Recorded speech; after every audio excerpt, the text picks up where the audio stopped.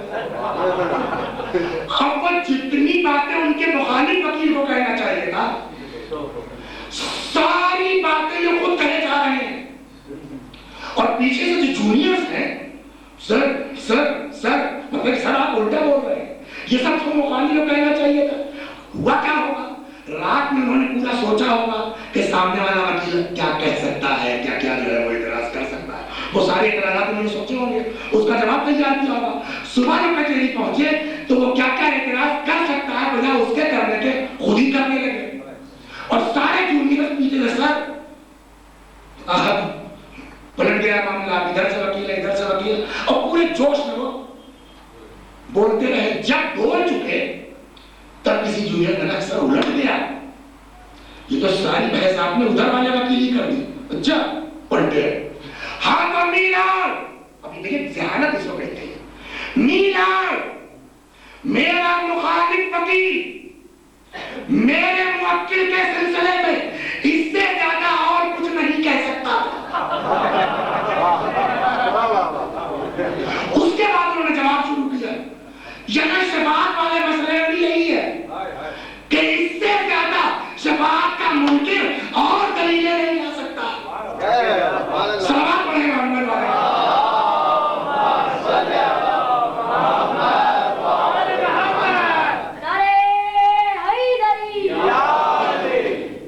تو کتنی باتیں اس کو پھر ایک بار سیریل وائز دہرا دیجیے. قرآن منع کرتا ہے کہ شفاعت قبول نہیں کی جائے گی، ایک بات. عقل یہ کہتی ہے کہ شفاعت سے بے دینی پیدا ہوتی ہے، لامذہبیت پیدا ہوتی ہے. شفاعت ہوتی ہے اپنی بنیاد پر ہوتی ہے، مجرم کا بھلا نہیں دیکھا جاتا ہے. اب اس کو جب جواب آپ پلٹ کے آئیے گا، بے شک اپنی اپنی سوچ کی بات ہے، اپنی اپنی فکر کی بات ہے. جہاں تک رہا معاملہ آیت کا، تو پہلا جواب تو اس کا یہ ہے کہ کیا کوئی مسئلہ قرآن مجید کی ایک آیت سے طے ہوگا؟ کیا قرآن مجید میں شفاعت کے سلسلے میں یہی ایک آیت ہے؟ کہ ایک ہو یا 10؟ صاف ہے کہ نہیں کہ لا يقبل منها شفاعت. قیامت کا دن وہ دن ہے، ڈرو اس دن سے جس دن شفاعت قبول نہیں کی جائے گی. کیا اس کے شان نزول پتا ہے کہ وہ کس بنا پر آیت نازل ہوئی ہے؟ یہ جواب ہے یہود اور نصارہ کا، کہ جو گارنٹی لیتے تھے کہ ہم کل کو میدان قیامت میں تمہارے کام آئیں گے. یہ ان کا جواب ہے. کیا تمہیں اس میں سارے لوگ ہیں جن کو آیت الکرسی یاد ہے، وہ آیت بھول گئے جہاں خدا فرماتا ہے من ذا الذی یشفع عندہ الا باذنہ، کون ہے جو قیامت میں اللہ کی اجازت کے بغیر شفاعت کر سکے؟ اس کا مطلب یہ ہے شفاعت ہوگی مگر اجازت ادھر سے ہوگی. اب دونوں آیتوں کو یکجا بھی کیا جا سکتا ہے کہ جو تم دعوے دار ہو تم کو حق شفاعت نہیں ہے، خدا جسے اجازت دے گا اس کو حق شفاعت ہے. سلام پڑھیں محمد والے.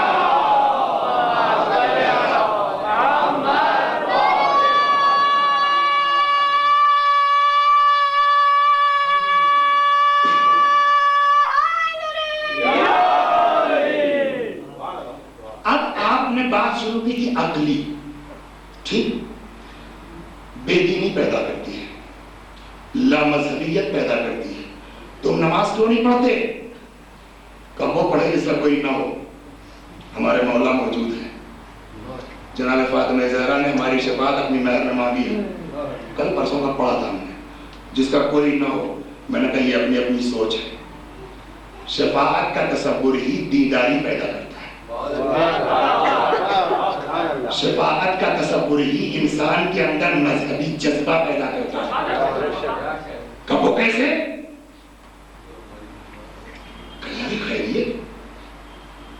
آج اخبار پڑھا ہم نے، یہ آدمی ڈاکے میں پاڑا گیا، یہ جیل چلا گیا.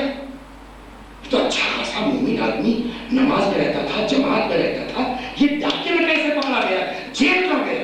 تو آپ کی مجلس نے پہنچایا ہے، آپ ذمہ دار ہیں اس کے. میری مجلس نے پہنچایا ہے؟ کہا جی ہاں، آدھی مجلس سن کے چلا گیا تھا. جب آپ پڑھ رہے تھے کہ شفاعت کوئی چیز نہیں، شفاعت کوئی چیز نہیں، تو کون ایسا ہے دنیا میں کہ جو جس کی زندگی میں گناہ ہوا ہی نہ ہو؟ اب وہ جو باہر نکلا کرنے لگا، اب تو گناہ ہو ہی گیا ہے، اب تو گڑبڑ ہو ہی گئی ہے، شفاعت وفات ہونا نہیں ہے، جہنم میں تو جانا ہی ہے. تو اب جو زندگی بچی ہے وہی آرام سے کاٹ لو. لہذا اب اس دنیاوی زندگی کے آرام کی خاطر اس نے چوری کرنا شروع کی، اس نے ڈاکہ ڈالنا شروع کیا. ایک وقت وہ آیا کہ گرفتار ہو گیا. تو جب آدمی مایوس ہو جاتا ہے بخشش سے، تب گناہوں کے سلسلے میں جری ہو جاتا ہے. جب اب وہ بخشش سے مایوس ہو جائے گا، تب گناہوں کے سلسلے میں جری ہو جائے گا.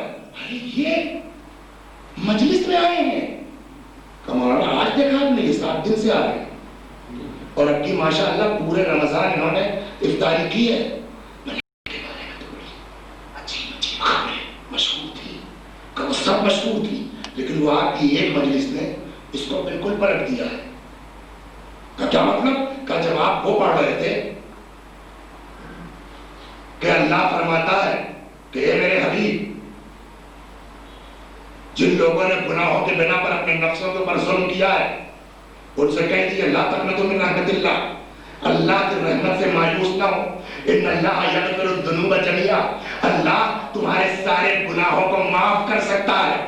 جب آپ نے وہ قصہ سنایا شراب والا کہ جیسے اس نے طے کیا اللہ اپنے حبیب کے سامنے میری عزت رکھ لے، یاد ہے نا، تو میں آئندہ شراب نہ پیوں گا، شراب سرکہ بن گئی. یہ جو قصے آپ نے سنائے، پھر وہ جو ہر کی داستان آپ نے سنا دی کہ اتنا بڑا مجرم حسین کی بارگاہ میں آیا تو بخش دیا گیا.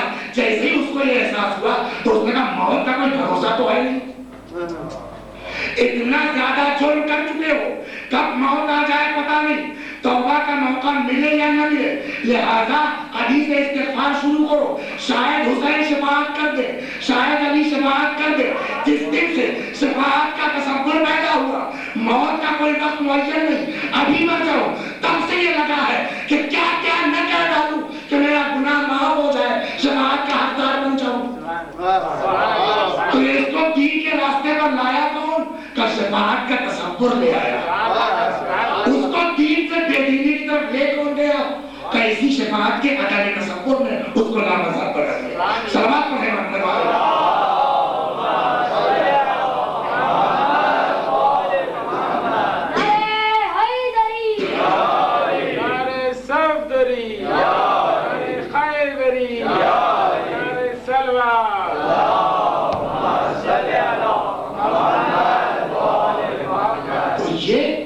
اپنی فکر ہے، اپنی اپنی سوچ ہے. سوچ میں فرق پیدا کر لو کہ فلاں تو اس ٹائپ کا، فلاں کوئی کسی ٹائپ کا نہیں ہے. ہماری فکر ٹیڑھی ہو گئی ہے. ہم جیسا چشمہ لگائیں گے ویسا ہی آدمی دکھائی دے گا. فریم اگر لال ہے تو لال نظر آئے گا، کالا ہے تو کالا نظر آئے گا. آدمی خراب نہیں ہوا، ہماری سوچ خراب ہو گئی ہے. دوسروں پر اعتراض کرنے کے پہلے ہم کو اپنی فکر کی اصلاح کرنی چاہیے. صلوات پڑھیں محمد والے. اور جس دن ہر آدمی اپنے طے کر لے گا کہ مجھے صحیح ہو جانا ہے، دوسرے کی طرف دیکھے گا نہیں، اپنے کو دیکھے. ہر آدمی یہ طے کر لے کہ میری کیا ذمہ داری ہے. معاشرہ خود بخود ترقی کر جائے کہ نہیں کر جائے گا؟ معاشرہ خود بخود صحیح ہو جائے گا نہیں ہو جائے گا؟ تو ہماری ذمہ داری اپنی سوچ، اپنی فکر تبدیل کرنے کی. ذرا سی فکر تبدیل ہوئی، شفاعت دینداری کا سبب بنی نہیں بنی. جس شفاعت کو آپ بے دینی کا باعث بتا رہے تھے، آپ کی ذرا سی فکر جو تبدیل ہوئی تو وہی شفاعت. ایک بات. دوسری بات یہ کہ شفاعت کی ڈیفینیشن کیا ہے؟ صلوات پڑھیں محمد والے.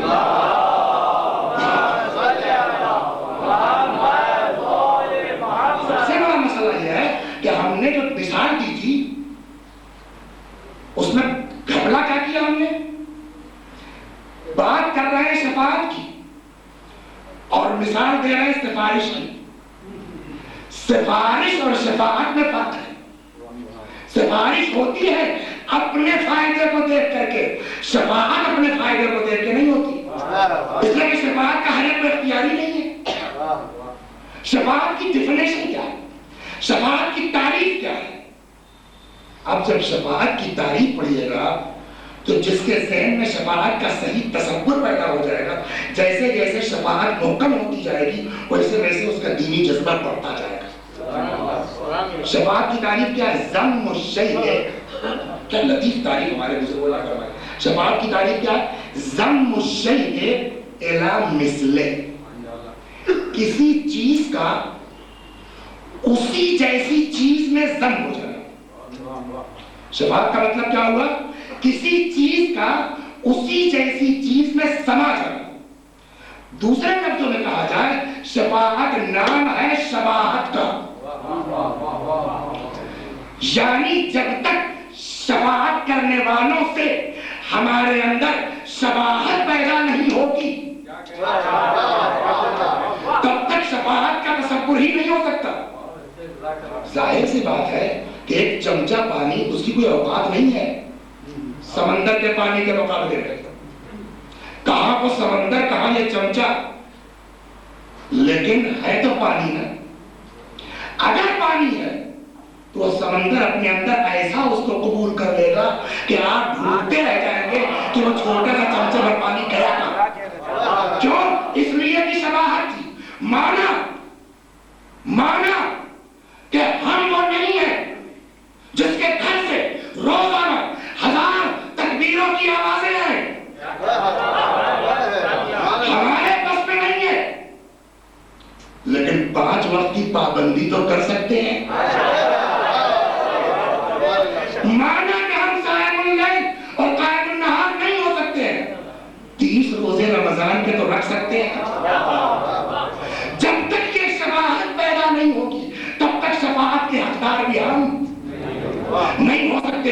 جس دن انسان کو یہ احساس ہوا کہ شفاعت کی بنیاد شباہت کے اوپر ہے تو کوشش شروع کرے گا. کل 1 درجہ شباہت تھی، آج اور ہو جائے، کل اور ہو جائے، پرسوں اور ہو جائے. 1 درجہ تھی اب 2 درجہ ہو جائے، اب 3 درجہ ہو جائے، اب 4 درجہ ہو جائے. جس کو آپ شباہت کہتے ہیں اسی کو ایمان کہہ لیجیے، اس لیے کہ وہ کل ایمان ہے. جیسے جیسے شباہت بڑھاتے جاؤ گے ویسے ہی ویسے ایمان کا درجہ بڑھتا جائے گا. کوئی 1 درجے کا ہوگا، کوئی 7 درجے کا ہوگا، کوئی 8 درجے کا ہوگا، کوئی 9 درجے کا ہوگا.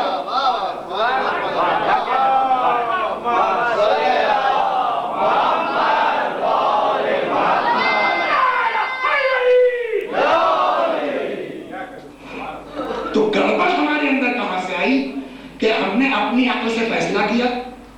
شفاعت کا ہم کو مفہوم ہی نہیں معلوم تھا. شفاعت نام ہے شباہت کا. جب تک جو شفاعت کرنے والے ہیں ان کی شبیہ بننے کی کوشش نہ کریں گے. اب سمجھ میں آئی ہے وہ روایتیں جہاں امام فرماتے ہیں کہ ہم تارک الصلاۃ کی شفاعت نہیں کر سکتے. اللہ کا اختیار اپنی جگہ ہے، ان کا استعمال اپنی جگہ ہے. صلوات پڑھیں محمد مگر ہم اس اختیار کا استعمال بے نمازی کے لیے نہیں کریں گے. تو باتیں ہو گئی. تیسرا سب سے بڑا مسئلہ جو تھا وہ کیا تھا؟ عدل. شفاعت جو سب سے بڑی رکاوٹ بن رہا ہے رکائے پر، عدل الہی پر. جو بھی جہنم میں گھرا ہے فیصلے کی بنیاد پر گیا یا آٹھ بندر کے چلا گیا؟ فیصلے کی بنیاد پر. اب جو فیصلہ ہوا وہ حق ہوا یا ناحق ہوا؟ بربنائے عدالت ہوا یا نہیں ہوا ہے؟ وَمَنْ يَعْمَلْ مِثْقَالَ ذَرَّةٍ خَيْرًا يَرَهُ وَمَنْ يَعْمَلْ مِثْقَالَ ذَرَّةٍ شَرًّا يَرَهُ. ذرہ برابر بھی عمل ادھر ادھر نہیں ہوگا، بالکل ناپ توڑ کر کے حق اور عدالت کی بنیاد پر آدمی جہنم میں جائے گا. اب اگر شفاعت کرتے ہیں مولا کائنات تو یہ شفاعت نہیں ہے بلکہ اللہ کی عدالت میں رکاوٹ ہے، جس کو ہمارے جو ہے وہ زبان میں کہا جائے صوبے کی، اللہ کی عدالت میں ہستکشیپ کہلائے گا. ہاں جیتے رہے علی کچھ بھی کر سکتے ہیں، خدا کی عدالت کے لیے رکاوٹ نہیں بن سکتے. اس کا جواب ذرا سخت ہے، اور یہاں آ کر کے کہا نہیں اس کا بھی جواب سخت نہیں ہے. اللہ کے صفات میں صرف ایک صفت عدالت ہی ہے.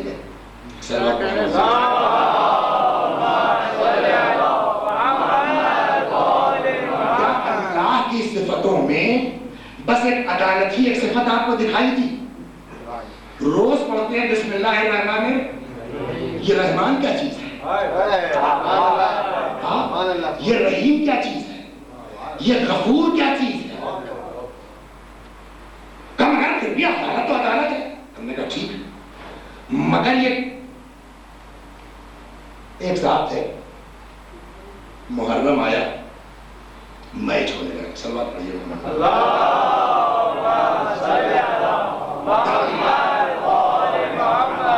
ان کے دو لڑکے تھے، خود بیچارے بڑے مومن تھے.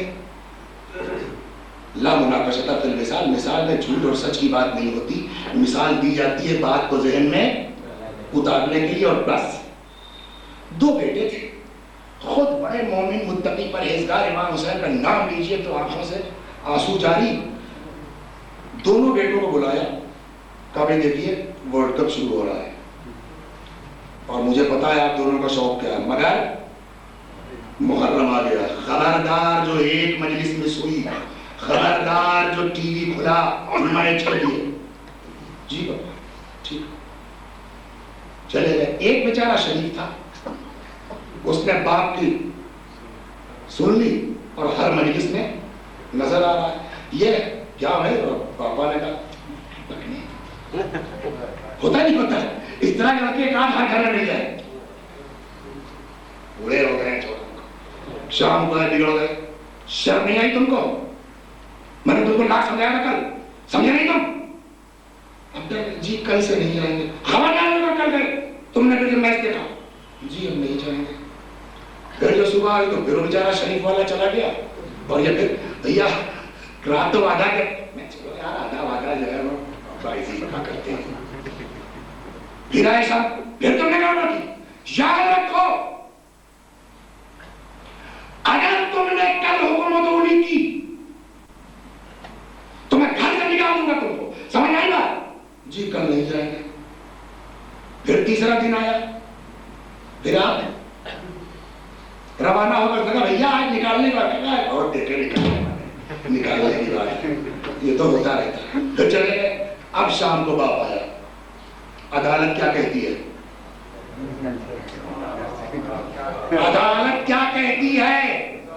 نکالو گھر سے. اگر نہیں نکالا تو جو 3 دن سے آپ کی اطاعت کر رہا ہے اس پر ظلم ہوگا.